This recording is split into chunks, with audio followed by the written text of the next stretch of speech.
Ano kung tingin niyo yung mga pwedeng scenarios doon sa impeachment ni sa Sara? impeachment ni Sara? Well, kapag ang impeachment case ni Sara Duterte ay sinimulang dinggin sa June 2, katulad na sinasabi ni Senator Chis Escudero, ay patay na ang nasabing impeachment case na yan kasi wala ng panahon ang present Senate na ito ay matapos hanggang June 30.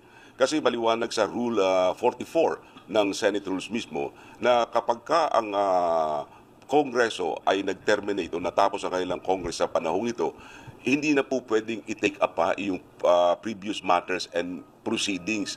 Ibig sabihin, yung nakabimbi ng mga kaso, mga nakabimbi ng mga bagay na dapat na tinitake up ng present Senate, hindi na pwedeng buhayin doon sa bagong Senate. Maliban na lamang kung yung bagong Senate ay bubuhay nila muli ito. Pero kung ito'y bubuhay nila, ikukonsider yan na as if they were presented for the first time. Na sa kasong ito ng impeachment ni Ms. Sara Duterte, kung ito ay tatanggapin ng new Senate, mangyayari niyan na parang bagong impeachment case ito na ipinapile sa bagong Senado.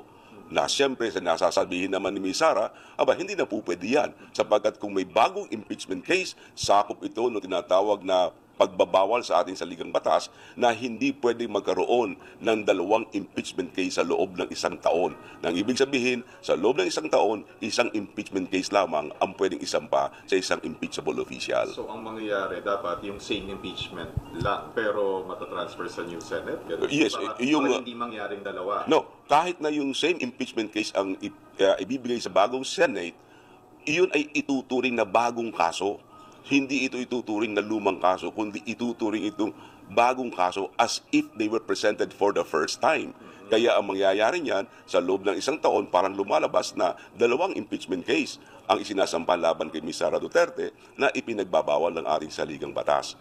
Kasi maliwanag din sa rule ng Senado na yung mga bagong senador, they are not bound by the actions and deliberations of the old Senate. Nang ibig sabihin, kung tayo mga bagong senador, hindi tayo gapos ang ating mga kamay para dinggin o gawing mga ginagawa ng dating mga senador. So, yun nga. So, hindi pwede, sir.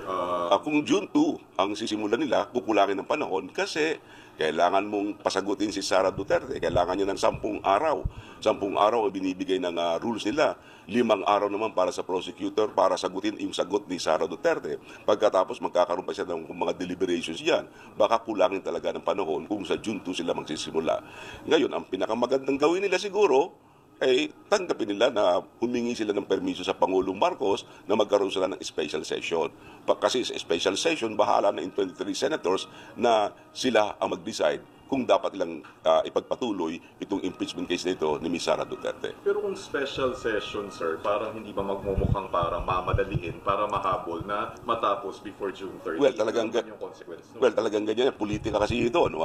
At saka, siyempre, hinihintay din naman ng taong bayan ano ba mangyayari. Kasi sayang naman yung ginawa ng House of Representatives, ano? Na kung on basis of technicalities, ay hindi matutuloy itong impeachment case na ito ni Ms. Sara Duterte. Ang sinasabi naman ng iba, na kasi daw ang impeachment court ay para ding regular court na pag nagpalit ng judges o nagpalit ng justices ay tuloy lamang ang kaso. Pero magkaiba po kasi yung impeachment court at saka regular court. Ang regular courts, sila ay may panuntunan sila doon sa tinatawag na rules of court.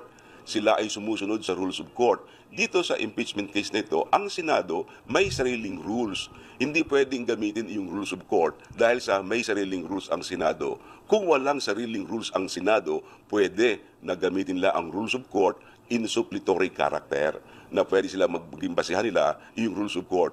Pero dito, may sariling rules ang Senado na sinasabi mismo na talagang pag natapos ang Congress mo sa panahong ito, tapos na yun. Tapos na rin ang lahat ng mga nakabimbin mo mga kaso, mga proceedings na tinatawag. Maliwanag na sinasabi kasi ng Section 123 ng Senate Rule 44, all matters and proceedings pending in the present Senate shall be deemed terminated upon the creation of the new Senate. Maliwanag na maliwanag yun. So talagang it's now or never, dapat before June 30 talagang matapos and mag-special session. Yes, para itong panahon ito, at least meron pa silang February, March, April, mga 4 months pa. At palagi ko naman sa loob ng 4 na buwan, ay baka matapos nila yan. Hindi naman siya parang minamadali, sir. Hindi naman.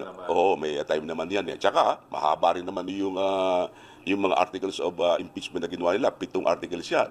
At saka mangyayari kasi niyan, bawat article pagbubotohan nila. So matapos ang mga hearing, tatawagan ng presiding officer ng mga senador, o Senator A, how do you vote for Article 1? Ano ang boto mo sa Article 1? Guilty or not guilty? Article 2, tatanungin naman sila. So, alin man doon sa article na yon na mapatunayang guilty si Sara, patatanggal siya. Pero kung kahit isa lang doon, pero kung lahat ng articles masabing not guilty, wala siya, hindi siya matatanggal doon. So bagay, more than enough time. Yung kay-Erap naman parang ganun. Yung kay-Erap, halos halos ang buwan lang, 2 buwan lang yun eh. Hindi masyadong nagtagal yun eh. Kaya palagay ko kayang-kaya yan kung sisimulan agad nila. Kasi definitely, kung new Senate na after June 30, papasok na din yung sinasabi ninyo na, yun nga, pangalawang impeachment na hindi pwede. Yes, kapag nagkaroon ng panibagong Senate na silang didinig, para lalabas na bago ito, as if presented for the first time. Yung phrase na yun ang nasa rules na medyo delikado doon, as if presented for the first time. At saka yan, ay nilinaw din yan at tinanggap yan ng ating Korte Suprema sa kaso nung Javier versus Senate at saka yung Garciliano versus House of Representatives na talagang sinight yan ng ating Korte Suprema na dapat ito ay susundin ninyo ito dahil sa kayo mismo ang gumawa ng rules na yan na lahat ng mga proceedings ninyo ay terminated upon the termination of your Congress.